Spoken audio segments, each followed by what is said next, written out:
Olá, sejam bem-vindos ao canal Tudo Sobre Economia. Já peço para você deixar o like, que eu tenho certeza que esse conteúdo vai ser de muita relevância para você entender tudo sobre esse conflito e o jogo de interesse que está por trás dessa possível invasão da Venezuela ao território da Guiana, mais especificamente ali a região do rio Esequibo. A gente está falando muito sobre a anexação do território por parte da Venezuela. Nicolás Maduro já deu diversas declarações, inclusive já emitiu um novo mapa da Venezuela com a região já anexada a seu território.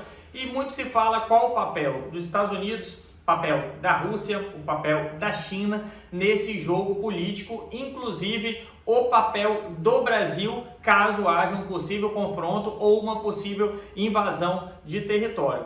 Primeira coisa que a gente tem que entender é que a Venezuela ela é basicamente um país pobre com um exército muito forte e muito bem treinado, inclusive um dos maiores exércitos da América Latina.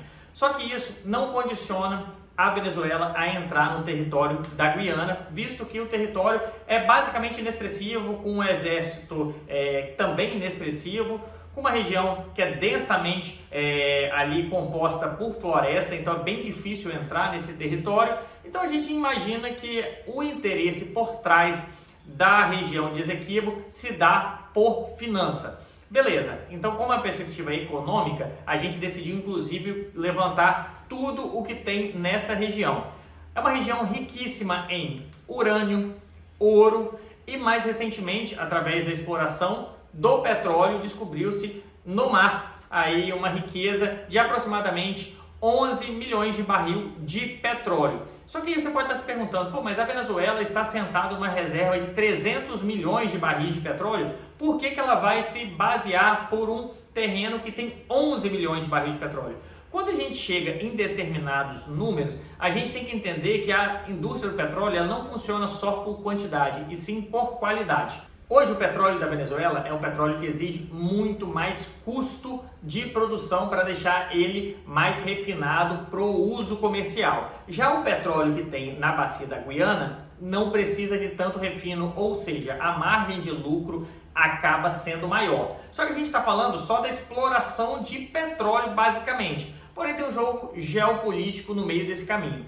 Quem hoje explora os campos de petróleo da Guiana são duas empresas americanas e uma empresa chinesa. Para quem não sabe, a Venezuela é a porta de entrada também do Mar do Caribe.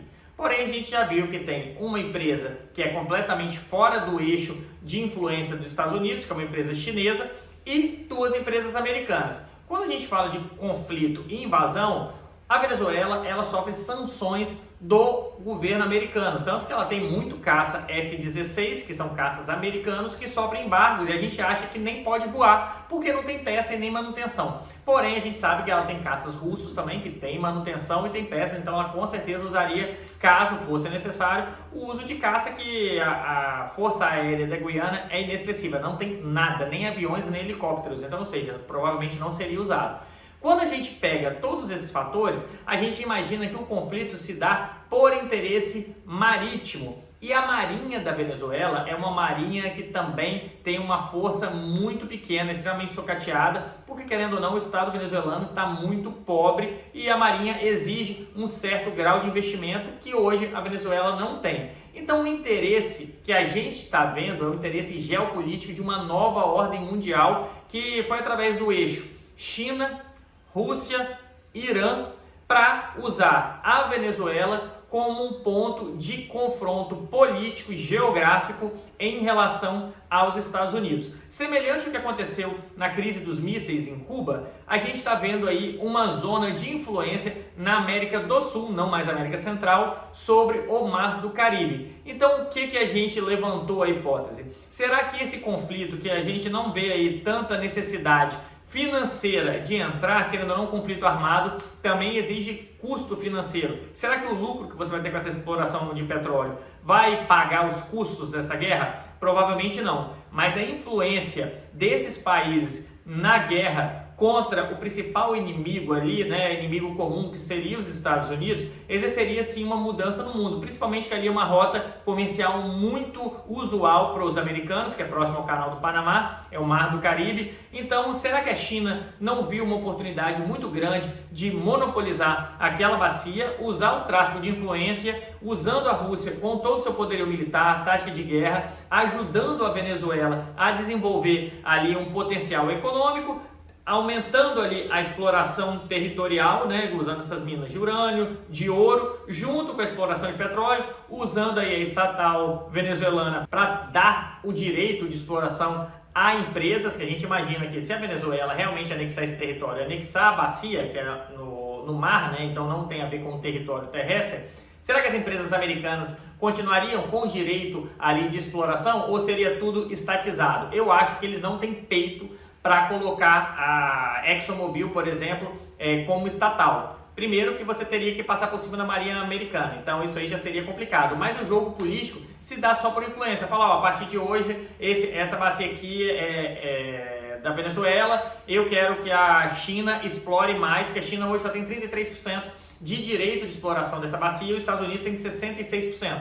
Eles só falam, ó, a partir de hoje vocês não vão colocar mais nada para explorar, só empresas venezuelanas e chinesas podem explorar. Então, o direito que eles têm hoje, que a grande maioria da bacia é americana, eles não vão deter mais, porque querendo ou não, eles têm que furar mais poços ainda. Então, eles vão fazer, não, a partir de hoje, quem vai liberar isso vai ser a PDVSA, então não vou mais autorizar empresas americanas. Eles podem simplesmente fazer isso, apesar das empresas americanas terem o direito concedido pela Guiana. Aí é aquela guerra de interesses e não um conflito armado.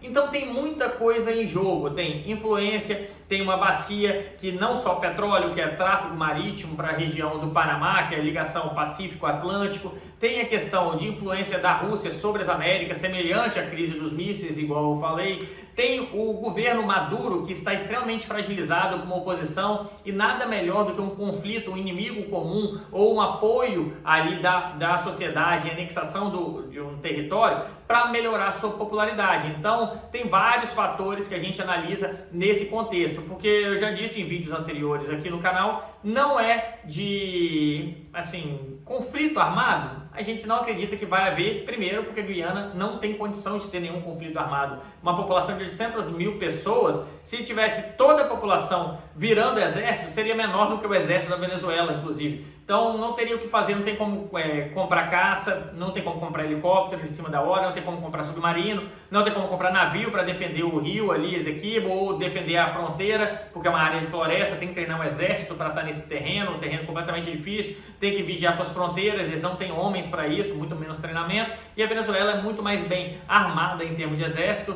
treinada inclusive pelo Hezbollah, por soldados russos, enfim. Tem um aparato militar muito mais forte, é impossível com esse tempo curto de fazer alguma coisa nesse sentido, por isso que a gente imagina que, como é comum e de praxe mesmo fazer esses conflitos quando a popularidade está em baixa, o jogo político eu imagino que seja muito mais eficiente do que o conflito militar nesse caso. Então, o que a gente às vezes imagina e vê, enxerga como um conflito militar, na verdade é uma guerra política e se torna geopolítica com a presença de todos esses países, englobando um jogo de interesse marítimo, um jogo de interesse de influência, um jogo de interesse comercial. Beleza? Espero que vocês tenham gostado desse vídeo. Não esqueça de deixar seu like e de se inscrever no canal para estar por dentro de todo o lançamento de conteúdo que a gente coloca aqui. Até mais. Tchau, tchau.